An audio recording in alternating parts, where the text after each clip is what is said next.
All right. Hello, everyone. I want to welcome you into another episode of Conversations with 3J. I want to appreciate you all for tapping in to today's episode. Please remember, if you are enjoying the conversations, the content here with Conversation with 3J, we want you to like, subscribe, share this with someone else, especially if the content you feel that is being presented could help somebody else inspire them. We want you to share. Got a wonderful episode today. We are going to be in the midst of a interview, a conversation with my guest on today. And the title of today's episode is Domestic Abuse, the Story of a Survivor. So before we get into that, just want to introduce my guest to you on today. Please, ma'am, you state your name. I am Brandy Jackson. As your wife, welcome. Wonderful. Yes, yes, yes. Today's episode, we do have my wife here with me, Brandy Jackson. Very glad for her to come on to the podcast and to share her story with us on today. So, just in case you didn't know a lot about domestic abuse, I feel this is a very prevalent issue today. And my wife, in my personal view, has a wonderful story, not because of what she went through, but how she grew from it and was able to move on from it and to be the woman that she is today. And so, domestic abuse is simply defined as an incident or pattern of incidents of controlling, threatening, degrading, and violent behavior, including sexual violence in the majority of cases by a partner or ex partner, but also by a family member or carrier. It is very common. To give you a couple of statistics, approximately 12 million Americans experience domestic or intimate partner violence annually. That equates to roughly 24 victims per minute. Nationwide, domestic incidents account for about 8.3 billion in medical and mental health care costs each year. Nearly one in three women, which is 33%, and one in four men, 25%, experience some form of physical violence by an intimate partner in their lifetime. So it's not just women that experience this, men experience it as well. Domestic relationships account for over 27% of all reported violent crimes, with aggravated assault being the most commonly reported offense.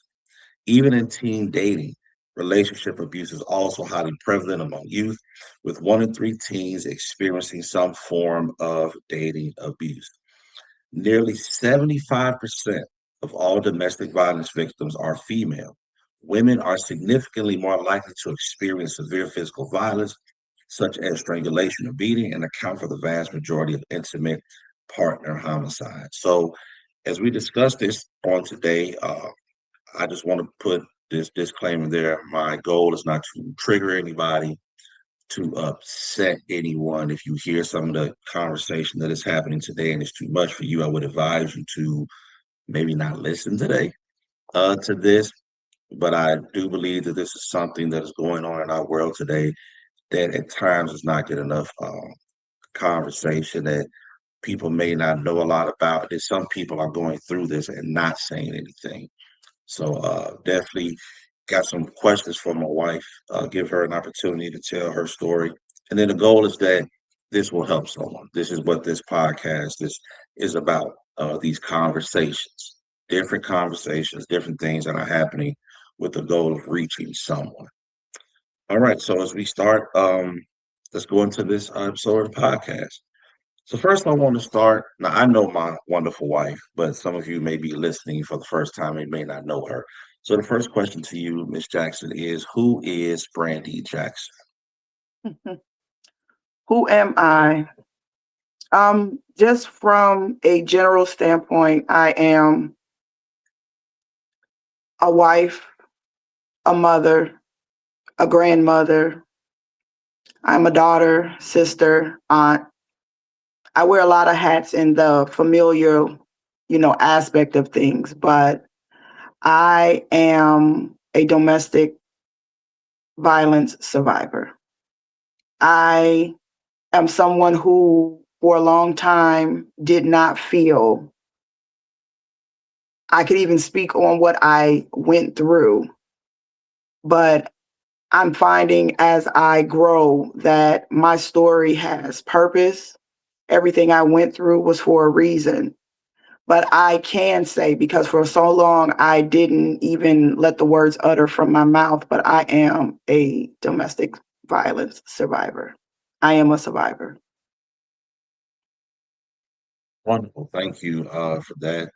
It's a blessing that you are a survivor because we know we've seen stories, movies about this stuff.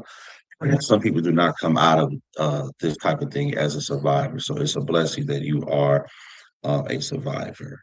The next thing is that as you spoke to being a domestic violence survivor, when is it that you knew that you were in a domestic situation? As I've stated, we've may know people or we've seen movies because Hollywood, different streaming platforms benefit off of this.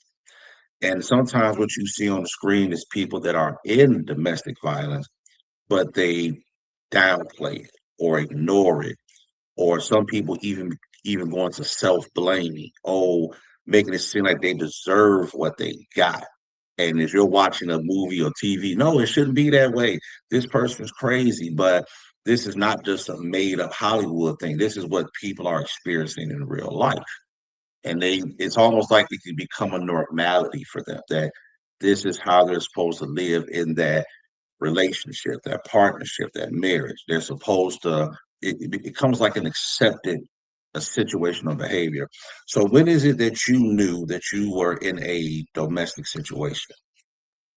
I think everything that you spoke to is absolutely true, because growing up, I would see, like you said, the movies, the TV shows, different things like that, or even, like you said, the normalization of certain situations growing up in families. You knew or you saw certain things, but it was made to come across as, oh, that's just normal. But I can say for myself, I was one of those people that, when movies happened or situations happened or you heard things, oh, it could never be me. Oh, I would never. But I think it was early on in my teenage, not I don't want to say teenage years, but it was teenage years. One of my very first serious relationships, I would say. It never starts off that way. I guess I hear a lot of people say, well, it didn't start out that way. But just when you get familiar with people and you get comfortable with people, I think maybe after I had my first son, because I was 19 when I got pregnant and I was 20 when I had him. So during that time, and then a couple of relationships after that, it was like you said, you begin to question, what did I do? Or is it something I could have not done?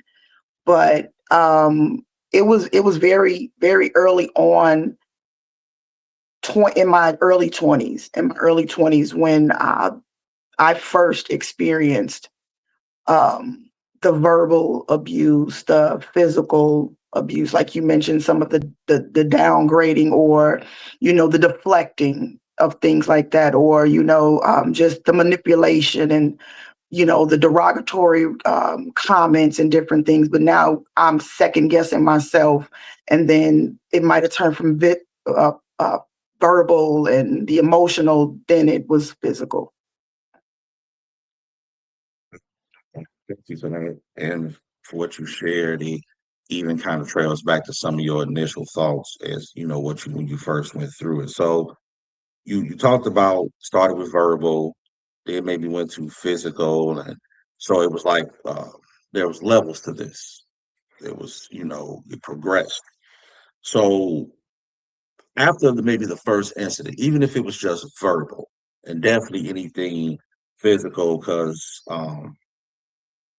people may ask or wonder, why didn't you just get out of those situations or relationships right o- right away? Like if somebody's talking to you wrong, especially somebody was to physically assault you, why not? You hear people say, Girl, or man, you should have just left right away. You should have, I wouldn't allow that to happen. Why didn't you just get out of? Because as you said, it was with one relationships and relationships after that. So if you could just tell us your experience, and not saying you didn't just get out of it right away, but I know that is a question that is asked at a time when people are dealing with this, and people just say, "Well, why didn't you just go, just leave, just get out of it?" When you have been in a space and you have built some things with some people, or in just in relationships, period, you at times, for me, I was of the thinking, or after the first incident, even with the verbal, I won't do it again. And I'm trusting that maybe I said or did something, because remember, it didn't initially start with the verbal. You've broken me down in so many different other areas to where my mental capacity to be able to understand, or my emotional capacity to be able to feel certain things, or my own self-worth has already been taking hits before you physically hit me. So now I don't even believe that I could make it out of this situation, or I deserve something different, or I deserve better. So it's one of those things where, oh, he said he won't do it again. Maybe if I watch what I say, or don't approach a certain thing. So again, it's that manipulative back and forth, that even sometimes that unconscious conversations that you're having. Okay, well, maybe if I don't do this, or maybe if I don't say this.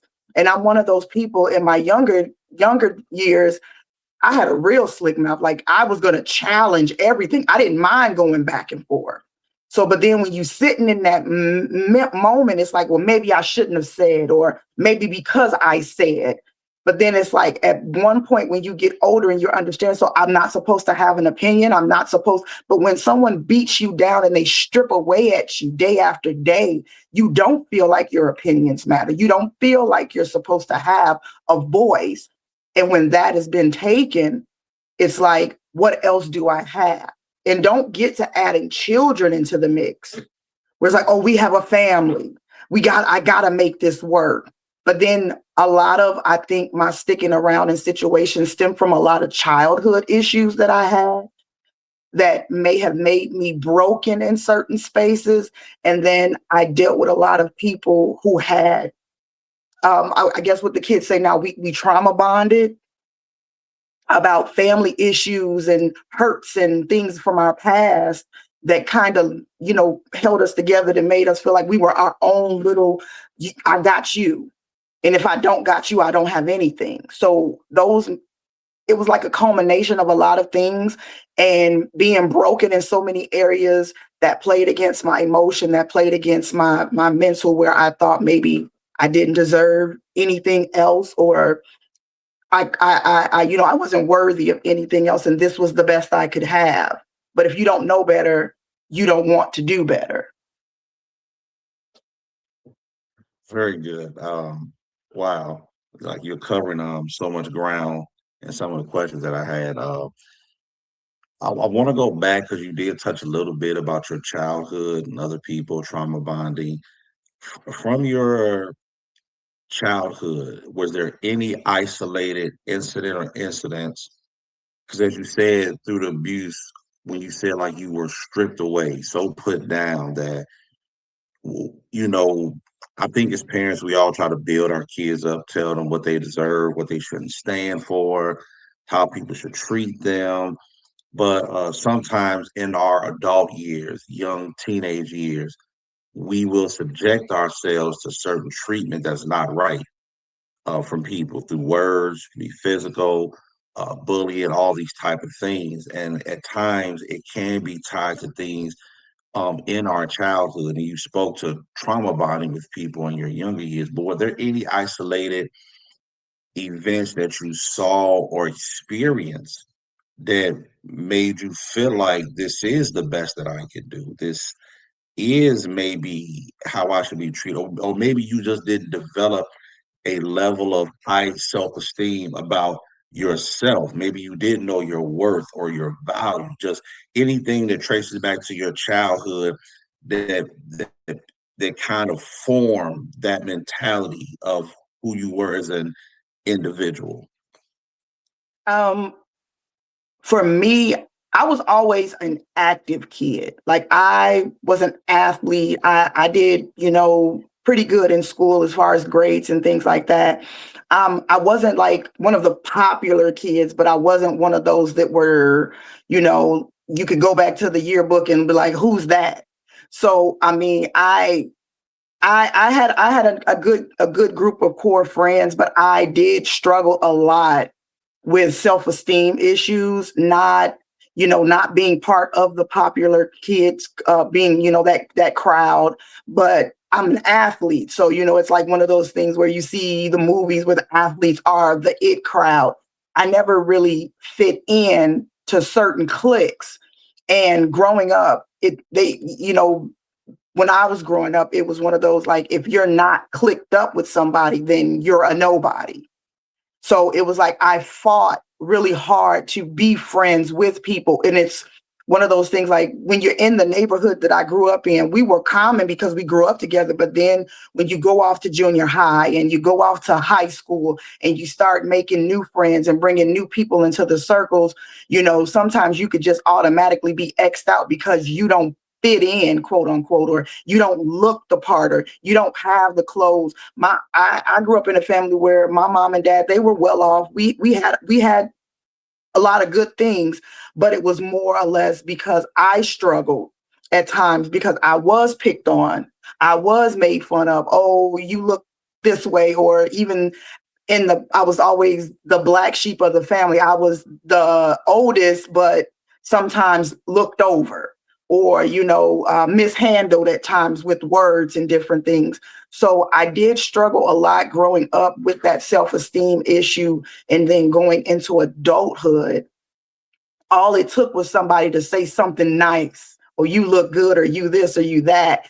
And immediately that connection happened. So now maybe I am worthy. Maybe I am, all those things that I discounted myself for. Someone was feeding into that. So I think that was one of the things that was eye opening for me, that I saw as I, dissected a lot of everything that I had dealt with, because I already came into situations with such low self-esteem. A lot of the people that I dealt with played on that and fed it, to where at times I couldn't even see what was happening until, I don't want to say it was too late because I'm still here, but it got to the point where, oh, the verbal turned into the emotional, turned into the physical. So it was like, maybe if I had have had a higher standard of self-esteem for myself, it maybe would not have gotten as far as it would have gotten. Thank you. Thank you very much for sharing that as well. So when you spoke to the low self-esteem and you spoke that it didn't take much, somebody could just tell you look nice, something like I said, if you're not hearing those positive affirmations throughout the majority of your life, and now you're 19 years old, 16, so whenever you started dating, as you said, it didn't take much for a person to get your attention because your story is the majority of my life, I'm not used to, even though you were active, you had some accomplishments, some accolades, never really receiving those positive affirmations to build you up as a person so that everybody would have what could seem like a kind word, but their intentions Mm-hmm. could be bad. So thank you for connecting and explaining that. So when you got into these situations and you went through them, at what point did you know I got to get out of this? I have to get out of this relationship, this situation. Or was there something that signified it was just so damaging to you to where you said, if I don't get out of this, I don't know if I'm going to survive it? Because for you to be here as a domestic violence, domestic abuse survivor, there had to be a point where it got so bad to where you said, I have to get out of this. For you, you said you had your first child at 20. So for the sake of your children as well, what was that breaking point for you where even though I'm in this, but I can't continue to live my life like this? What was that breaking point for you? And that was exactly it. My kids, where it was either I leave one way or another. Either I was going to physically leave or I was going to leave in a box. And when I literally had a situation happen where I had to decide what was more important, me trying to fix someone because I'm not going to do it again. I'm not going to do it again, but you keep doing it again. And I'm forgiving you and I'm looked past and there was the verbal abuse, there was the emotional abuse, there was the physical abuse. You cheating, you're doing this, you're doing that, but I'm still forgiving. You're still manipulating and playing on my heartstrings.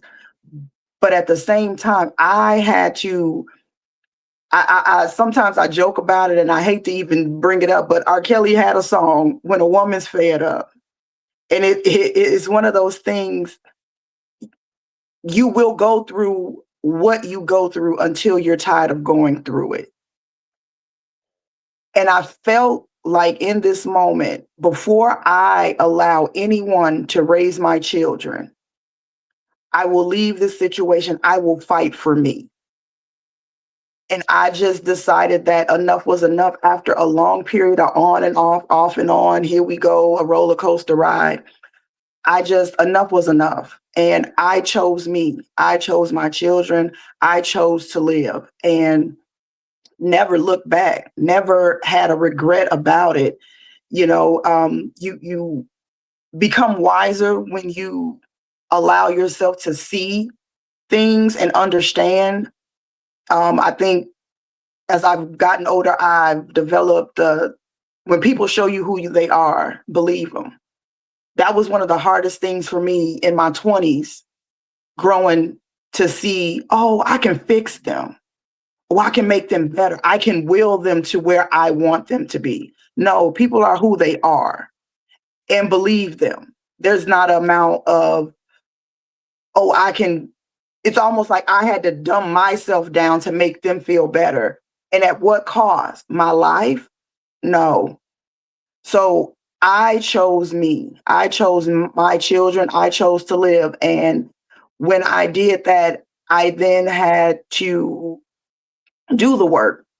I had to do the work to make me better, because if I didn't, then I would have taken it out on my children. I would have taken it out on relationships after that. So now it's like when I saw anything that looked reminiscent of that situation that I removed myself from, one isolated issue or not, or whatever the case may be, I'm not even going to stick around to see if this is something that is a pattern. I'm not even going to allow you to continue to unfold and unravel. It's, oh, you showing me this today? I'm not going to allow tomorrow to show up in a different way. So it made me more focused. It made me do the work for me to be able to be a better me, to be able to be a better mother, to be able to move forward in life, and to be comfortable and not ashamed of my story. Mhm. Wow. Um, you are really just transitioning like into my next topic and stuff. But thank you for that last part you just said about becoming a better version of yourself. We're going to talk about that, but I just want to take a quick turn. You talked about when you saw the signs. How much strength did it take that, okay, let's say you came out of one situation, maybe you're going to get into another one, but you see the same signs of what you came out of, and you were able to recognize things. And at that point, you knew what you were not going to tolerate versus what you did in the past. But no two people are alike. We all have our differences, but we all can display behaviors and stuff, conversations that remind us of other. Because you could be with one person and somebody could have said something. Oh, I want to be with that person. Now you mess with another person, and you say, "Oh, they said this. They just like the other person." But no two people are exactly alike. But just for you to say you recognize certain signs and things, but what gave you the strength and the awareness to say, okay, this is not just a sign, because you also say, I take people for what they show me, who they are. How did you know to say, you know what, I got to get out this situation because it's looking like what I just went through, instead of having that mindset of, you know what, they're not like the previous person. I'm gonna give them a chance and let me just wait this thing out. It seemed like somewhere in there you learned that I know what this is. I ain't even finna give it time to turn into what it was before. So how are you able to process that and not? Because sometimes it's people we could be so forgiving, so be like, you know, well, this person ain't gonna do this to me. But how is it that you knew that? Nope, they giving me all those light bulbs are going off, all the red flags. You're like, nope, nope, nope. This is almost reminiscent of before. Gotta go. So how would you able to trust what you saw? Because sometimes that we don't trust what we see is right in front of us. Because we're hoping that the next person is going to be better, going to be different. But unfortunately, also as human beings, we do carry some of the same traits, same habits. You know, two people cannot even know each other, but carry the same functionalities and behaviors. So how are you able to, when you recognize those signs, if you got into another relationship, but you knew right off, I have to trust what I see and I got to get out of this. I ain't even going to entertain it because I know what road this leads down eventually. And and don't get me wrong, it was a trial and error. It was not easy. Um, I admit there were instances and situations where I might have stayed a little too long. It maybe didn't get to the physical part, but I didn't let you call me stupid. I didn't let you call me dumb one too many times. So it's like, okay, maybe I could have alleviated some conversations or certain things like that. But one of my biggest things, and it's something that I kind of govern myself with even to this day, I always tell people it's not about what you say, it's about how you say things. And even though you could be telling me something that is absolutely truth about myself, I have a hard time receiving it if you're not giving it in a way for me that was able to be received. So I had to take a lot of me out of it, my reasoning, my rationale to a certain extent, and not look at how you were saying it, but what you were saying. Like, okay, if you're telling me that because I made this meal a certain kind of way, oh, you stupid for doing that. Well, is there a better way to do it? Is that what you're trying to tell me? Are you trying to offer me something? But you're not going to keep telling me I'm stupid without a foundation as to why. Or because you had a bad day, I'm stupid. Or because your feelings are upset about something, I'm dumb. No, you're not just going to use me as a punching bag or a sounding board to vent your frustrations if I actually did not do anything, and nothing that I could have done or anyone could have done ever warrants someone to tear your character down or to verbally assault you or to degrade you in any way. I'm not saying that, but you're not just going to come and continue and pick and tear at me as a person. And it's just one of those things where I look at repetition. If you're going to continue to do something that looks the same, now I'm going to have a conversation. But I'm one of those people, I'm not going to keep having the same conversation over and over again. We're going to discuss it one time. We're going to figure out how to build and grow from it. But if we have to keep revisiting something, now I have to decide how much more of my time I want to give you. And before I continue to waste time, I'll politely let you go about your way. And that's what it looked like for a lot of times after. But then there was a season where I just focused on me. I just focused on my kids, because it's like, at what point do I really get to the foundation of why I keep allowing these bad behaviors in my life?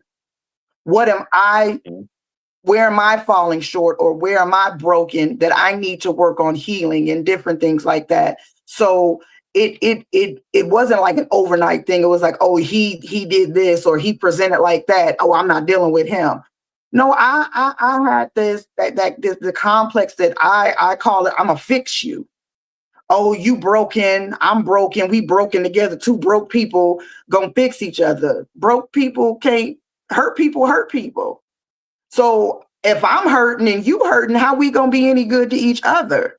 So it was one of those things where I had to mature in some areas and decide what I was and was not going to tolerate. And if that came in the form of releasing people to be able to be themselves, but you don't have to be yourself in my presence, then that's what it was. Wonderful. And thank you for that. And as you were speaking to that, you said you took a season to yourself, focus on you, your children, also speaking to the betterment of you becoming the next version of yourself. Were there any major contributing factors that, because it looked like you went through a transition later in your life where you were able to discover or see your self-worth, your vibe, like you said, you chose your children, you got out of some of those situations because of your kids, but then somewhere along the line, you had to value you to a certain extent. So, were there any contributing factors to that, or was there anyone that that came into your life or was in your life and not so much got in your business, but just spoke to you as a person to let you know who you are as an individual and your worth, your value, that helped you see what you really deserve, how you deserve to be treated, how your children deserve to be treated. Just what were, if you could just share with us, just any thoughts, actions, any steps you took, or even people, because sometimes when we're going through something like this and we make a transition and a change, it could have been somebody that just had the right conversation with us, somebody that talked to us and helped us and showed us that you don't have to live like this. You don't have to accept being treated like this. So sometimes when we do become a better version of ourselves, we have to contribute that or attribute it to another person that helped us out along the way. And that's just a quick little plug. That's my segue with this, that I hope this conversation, when someone hears it, that it will help them.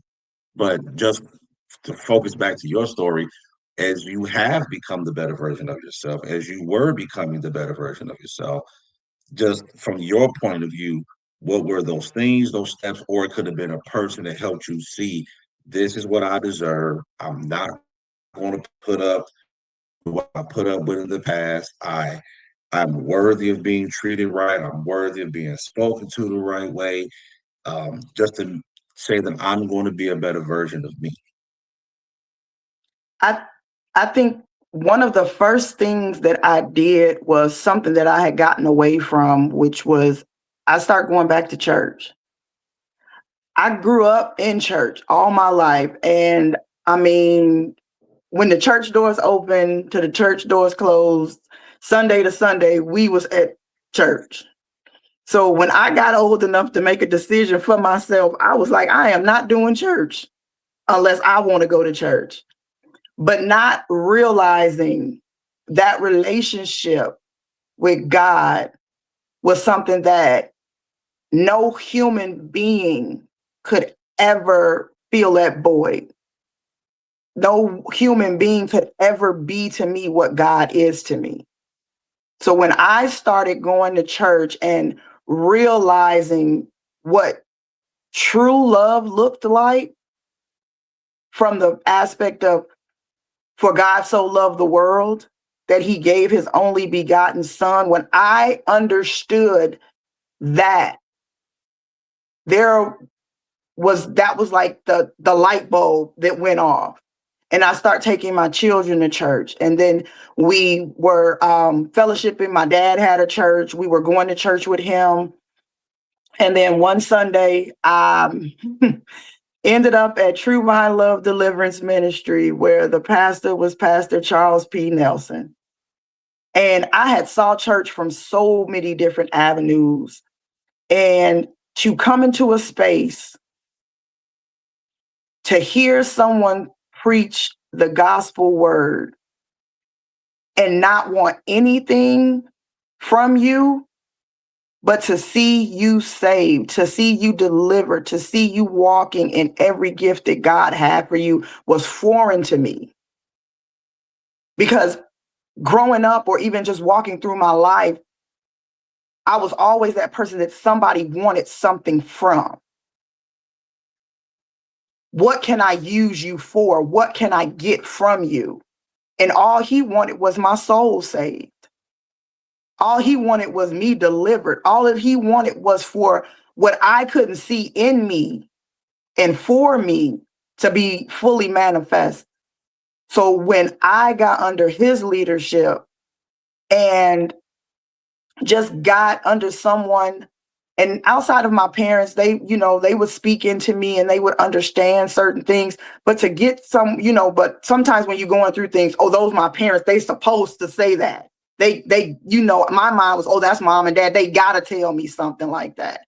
But here's somebody who don't know me from a can of paint, but knew me because God knew me. And he spent time with God. And I could not see this man for days or weeks. And when I went missing, he came looking for me to see what's going on with you. Not that I want anything from you, but what's going on with you? How are you doing? To really sincerely check in.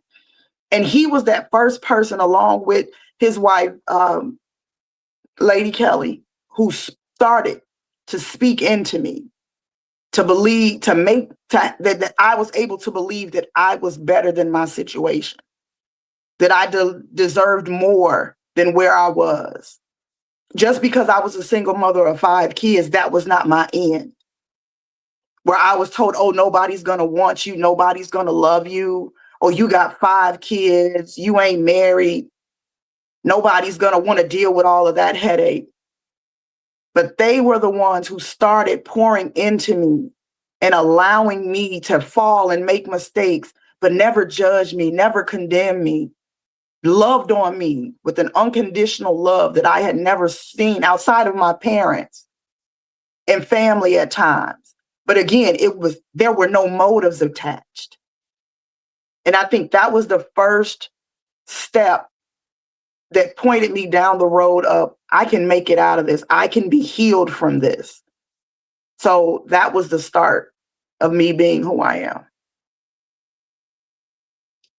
Thank you for sharing. Very grateful for those that have impacted our lives and helped us on our journey of healing, restoration, and becoming the better version of ourselves. One of my final questions to you is, as you have healed, as you have been made whole from this, what would be your message to anyone who's dealing or have dealt with uh, domestic abuse? Because I'm a firm believer that I know I've encountered people that have gotten out of those situations, but they're not healed. They're still not whole. They're still battling fear, uncertainty, a lot of things, just the mental, the emotional damage that was done to them. And yeah, they're out of the situation, done with the person, but they're not able to move in life because of what's happened to them. So, what would be your message, advice? What could you say to someone that's sitting on the side saying, yeah, I'm out of the situation, I'm done with the person, but I'm so broken, so messed up. I don't know what's next. What would be your message to them today? I would, I would, I would say something that I wish someone would have said to me. You're not done. I know it may feel like it. You went through so many things, but you are not done. Allow yourself to feel every emotion, good, bad, indifferent. Allow yourself that space to see every issue. Do not allow the trick of the enemy, which will come to your mind to somehow make you believe that you caused this, that you deserve this, that it was your fault. That is not the case. Allow yourself the time that you need, however long that time is, to heal the broken parts of you, that child you that was hurting, that adult you that was hurting, whatever your issues, your mental space, because it all starts with your mental. Your thought process will govern your heart's hurt. Then your physical, you everything is connected somehow, but you are not done. Do not allow this situation to stifle you in it. You do not have to die in it. Because if God allowed you to make it out of it, there's more work for you to do. I couldn't see it then. It was more or less like, God, why would you allow me to go through this? Why did I have to go through this? But then when I came to the realization, my dad used to say things, he used to say something to us growing up. He would say certain things and we would be like, well, why us? Why us? Why do we have to go through this? Or why did we have to do this? And more or less it would be like chores or different tasks around the house. But his response was, why not you? But then it carried into life issues. Well, I'm going through this or I'm going through that. I don't want to go through it. I can't make it through this. Why would God take me through this? Why not you? Because when God has assigned certain things to your life, he's equipped you to be able to make it through it. And he's never going to leave you in it, but he wants you to also lean on him. So some of those situations and some of those issues that you had to deal with, he brought you out so that on the other side, now you do the work. Now you do the healing, not by yourself, but you lean into him. Allow him to put you in those spaces in front of those people. We have services available to us. In the Black community, it's sometimes made taboo for us to get therapy. No, if therapy is what you need, get therapy. Speak to someone. Use your voice. Do not let this situation silence your voice, because your story is going to help someone. And I had to learn that for me. I didn't go through this necessarily for me. It taught me a lot.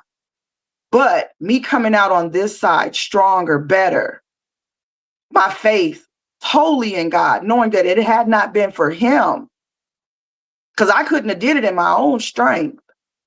But now I can stand with my head high and say that I made it through. God allowed me to go through it. He saw me through it. He was there with me, walking and talking to me, allowing me not to fall and succumb, that I'd be able to sit here today and share my testimony with someone and let them know that you don't have to stay down. You can rise from the ashes of everything that was meant to break you and continue to walk in every gift and every purpose that he has for you. But now it's time, as you rise from the ashes, to dust yourself off and do the work. Do everything that is focused on making you a better you. Heal your heart, heal your mental, heal your physical, so that when you stand up and God continues to shine his anointed light on you, you can be that which he has purposed you to be, that light that will go out into the world and be a blessing to everyone you come in contact with. So wonderful. That was a wonderful message, and thank you. And I hope someone heard that and that they can be touched by what you have said. And what I really take from that is about doing the work. Um, Sometimes when we go down those healing journeys from our past, there's work. Just sitting there waiting for it to happen. Nah, you got to do some work. A lot of people sometimes don't want to hear that because well, I got done wrong. I was damaged. True. But sometimes that journey of healing, it does take a level of work and effort through us. Once again, I want to thank you, Brandy. And before we get out of here, this thought just popped up in my head is hope. Some people think that when they go through something like domestic violence in a relationship, in a marriage, what I've heard people say, I'll never get married again. I'll never be in a relationship again. They feel that's the answer to them avoiding that situation. God willing, you're coming up on close to 10 years of marriage. It is no secret. Me and you both have been married before. So we've been together for almost 10 years now, going a second round. and I know we've had conversations as a husband and wife where we both said that because of what we've went through in the past, that we weren't thinking about getting remarried. But I would like to think you're in a wholesome relationship in a marriage now. That's, you've been around with me for almost 10 years. And just want to ask you, like, what does that feel like, knowing that maybe at one point you were like, you know what, before I deal with this type of, I'll be by myself. I won't be with nobody. But somewhere hope had to show up. And we've been rocking and rolling for almost 10 years now. And I believe I'm a pretty good husband. But if you could just speak to hope before we get out of here, because I believe some people will need hope that just because somebody didn't value you and treat you right, it does not mean that everyone you encounter will treat you that way. That if you have a desire to be with someone, yes, pay attention to the signs, do the work, be aware. But I believe that you can be blessed to be in a healthy, wholesome relationship, marriage, and all that thing. So just would like for you to speak to that before we close out. No, you are absolutely right, and you are an absolutely wonderful husband. I will say that. I think I told you earlier today, you my favorite dude. I I definitely was of the mindset that, oh, I was not looking for a relationship. I was okay with me and my kids just figuring life out. But when I allowed myself the opportunity to lean into the statement, I deserve to be loved. I love on so many people. I extend love to so many people, whether it's my kids, my family members, the love that I showed through my job. I'm in a healthcare profession, so that takes a certain level of love. So for me to extend so much love and so much empathy and so much grace for so many people, showing up day in and day out, why should I not be able to put myself in the position to be the recipient of that same said love that I show? So when I allowed myself to be okay with being loved, because you have to be okay with it. Once you know that you're worthy of it, you have to be okay with it. And when those two thoughts married and matched themselves together, my heart was open. And it happened unexpectedly. I wasn't even looking for it. I just picked up the phone one day to check on a friend, and a conversation led to 10 years almost later. So allow yourself to do the work, but allow yourself to know that you are worthy of everything that your heart desires. You are allowed to be loved and worthy of love. Wonderful. After that, there's not much else to be said. Once again, I want to thank you, my love, for being a part of the podcast, for being vulnerable, honest, transparent, and sharing your story with us. If you've listened to this episode, I hope that something has been said to strengthen you and touch you. If you like it, please comment, let us know. Share this with somebody that you think needs to hear this message, and let them know that there is hope. There is life after what you've been through. And you don't look like what you've been through. There's something better for you. And if you're in the middle of a situation like this, there is help, there's assistance. We don't consider ourselves to be professionals, clinicians, or nothing like that. But two people that I know my wife's story, but I believe sometimes hearing someone else's testimony, what they have overcome, what they have went through and been successful at surviving it and coming out of it, that can help people as well. If we open ourselves up to listening, to embracing what someone else has to say, it could be the start of our journey of healing, recovery, or having the strength and the mindset to come out of something that could be damaging to us, our children, our families. That's why we have these conversations. The power of words are so amazing. As kids, we heard Sticks and stones may break my bones, but words will never hurt me. Now, words do hurt, but words can be very uplifting. Words can be encouraging. Words can be inspirational. The Bible reminds us that the power of life and death is in our tongues.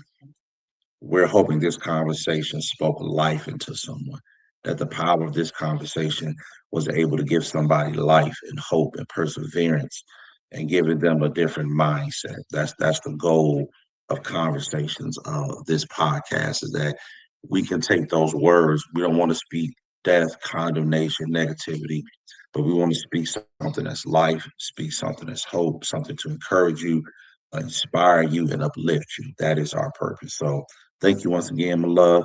Appreciate you all for tuning into the podcast. Please remember, don't forget to like, comment, subscribe, share this with somebody else. So at this point, we're signing out. Want to appreciate y'all for taking the time to be a part of conversation with 3J, and we'll see y'all next time. Have a blessed one.